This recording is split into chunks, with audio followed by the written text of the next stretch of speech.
masculine, feminine dynamics is a farce. Doesn't exist. Masculine, feminine energy doesn't exist. How do you feel when I say that? Does that feel intuitively right to you? It doesn't feel right to me either. But there's something that we're missing. I think before we actually get to express and understand and connect to what masculine and feminine dynamics are, we need to understand, what does it mean to be a healthy human? What defines healthy human characteristics? And what defines unhealthy, wounded human characteristics? And what I want to explore today, and what I want to play a little bit of devil's advocate around, is this notion of masculine and feminine energetics not really being a real thing, but rather being a cultural construct that we've created. However, I'm going to start at the end, and then I'm going to go there. And what I mean by that is this.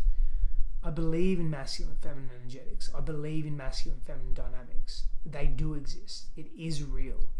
And it is something that permeates our existence. Think of masculinity and femininity as a polarity, two wings of the same bird.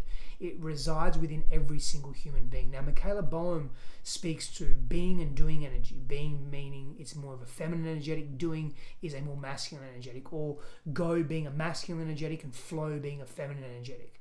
Similarly to active and passive, or yin and yang.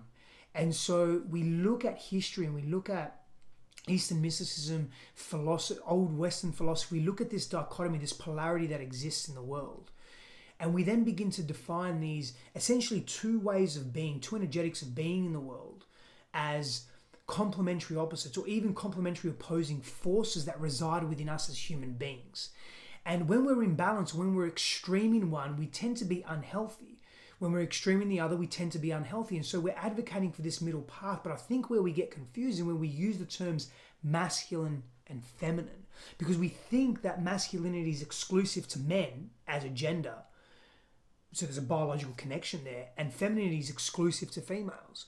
And that's not really the case. And I think we need to take a few steps back before we start to discuss masculine and feminine dynamics as verbiage that we use, because I think it gets confusing.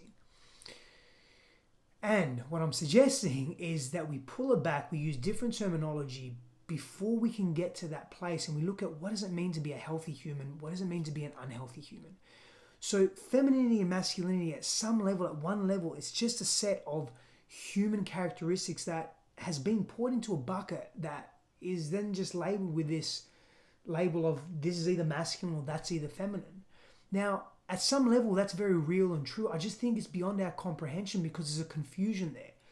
There's a confusion there for so many reasons. And let me go into them. So from this perspective, it's almost like gender is not natural, but rather it's based on a prescribed set of dominant thinking that was implemented at a time, then popularized, and then tends to just carry over throughout history. And I think there's a biological link to masculine and feminine dynamics. So for example, masculine characteristics such as focus and stillness and being determined and being rational and being powerful and having clarity and honor and presence and being emissive and being goal orientated and assertive and knowing and expansive and being singular. These can be considered masculine traits, or are they just traits associated with a doing energy? Or maybe they're both.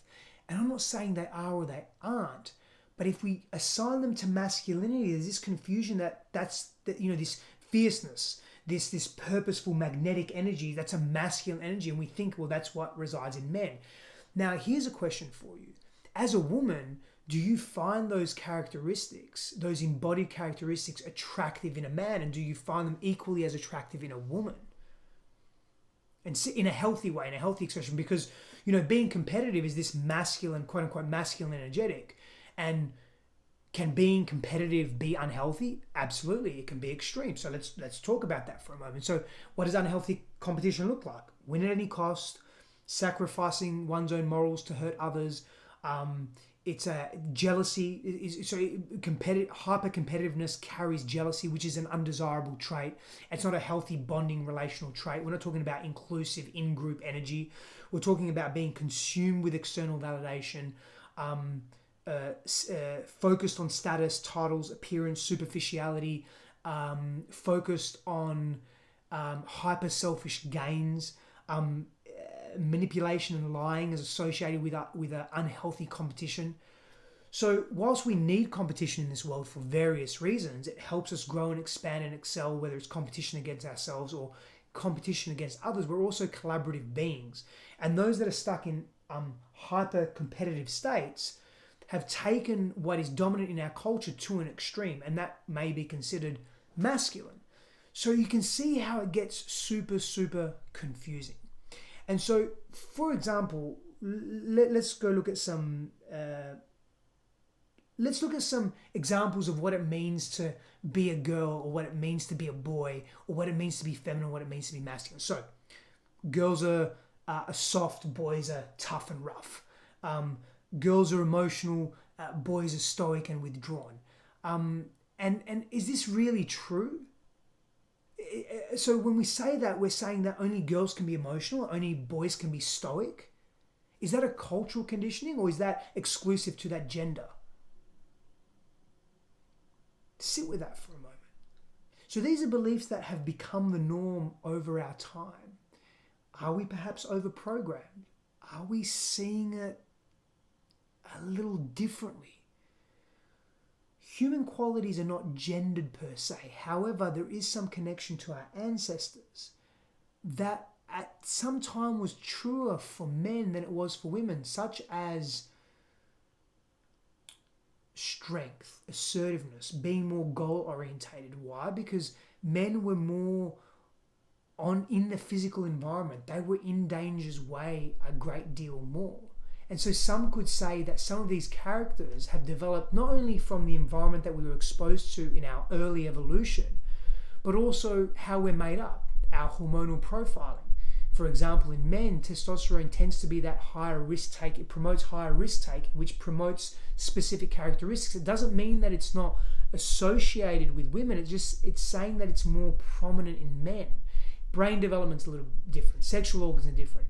We just don't celebrate our differences. That's one of the big issues that we have. We see our differences as something that is a weakness, something that is a less than. And that is something that we do need to shift. So, we're looking at qualities that do carry over into all areas of being human. But let's ask another question. Is tenderness and compassion, affection, sweetness, gentleness, caring, embodiment, awareness, collaboration, intuition, which are generally associated with feminine qualities and feminine traits, are they only for women? Do you know and do you admire men that are intuitive?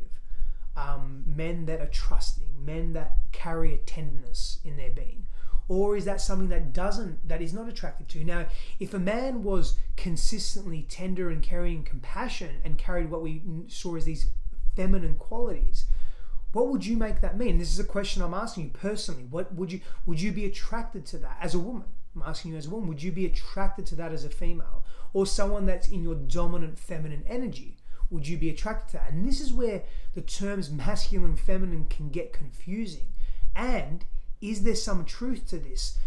That do energy and go energy and active energy and young energy, it's more quote unquote natural for a man to be dominant in those energies.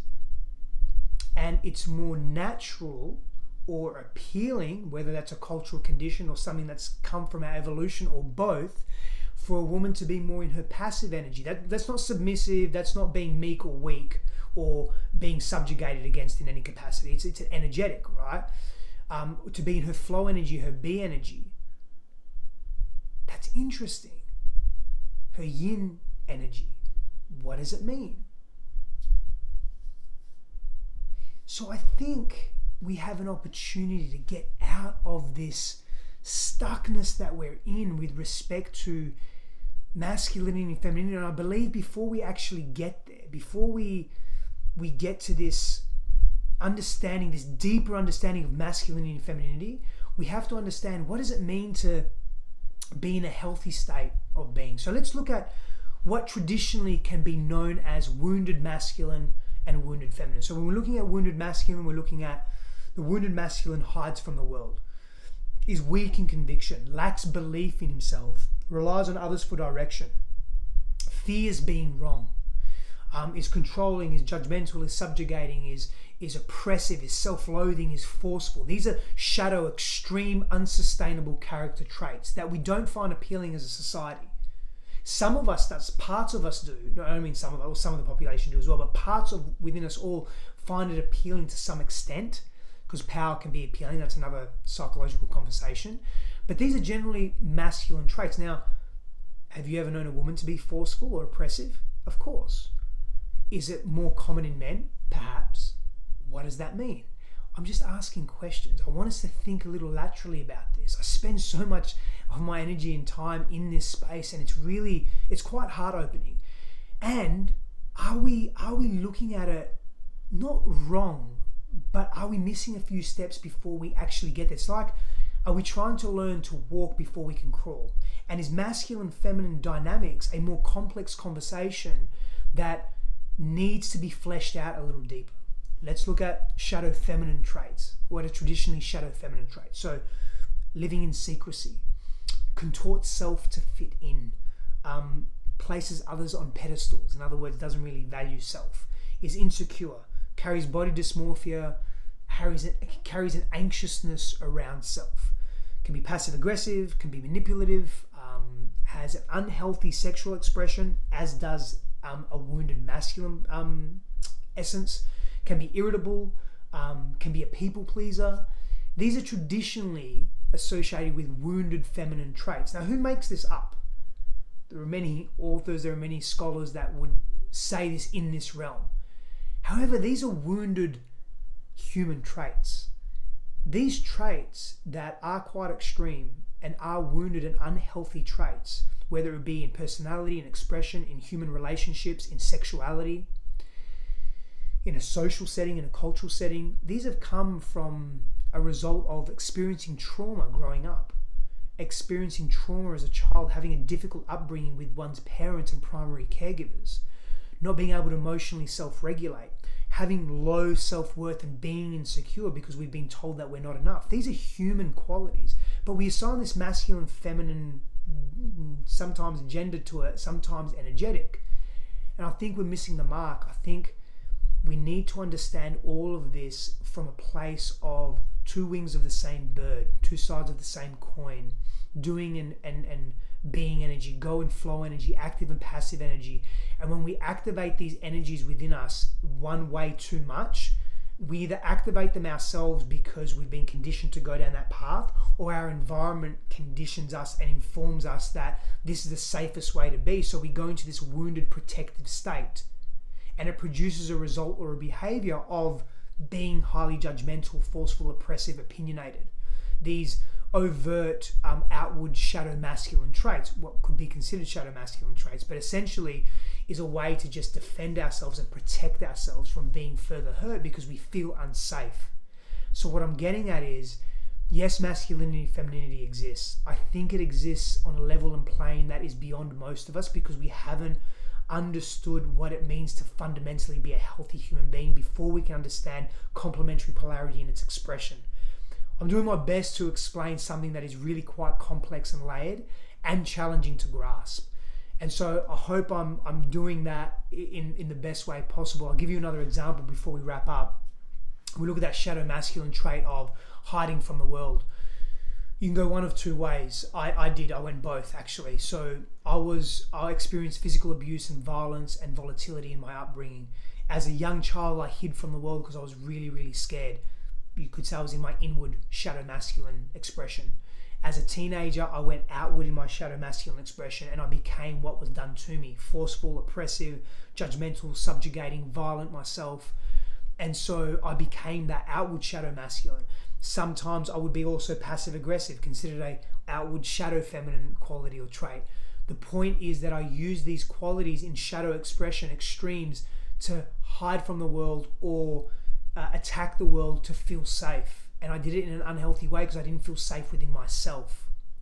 And so I think if we start looking at these places first, and we look at human behavior, fundamental human behavior, we are going to grow in a very different way. So does masculine, feminine energy and energetic exist? Absolutely does. The title's a little, it's to tease you a little and get you in and say, oh, really? Masculine and feminine is a farce? Masculine and feminine doesn't exist?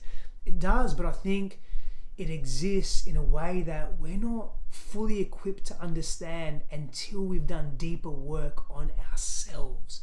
Then we can delve into history, then we can delve into ancient Eastern mysticism, then we can delve into the old ways, then we can delve into deeper philosophy and evolutionary theory and understanding human potential and human dynamics and masculinity and femininity beyond just a gendered cultural construct.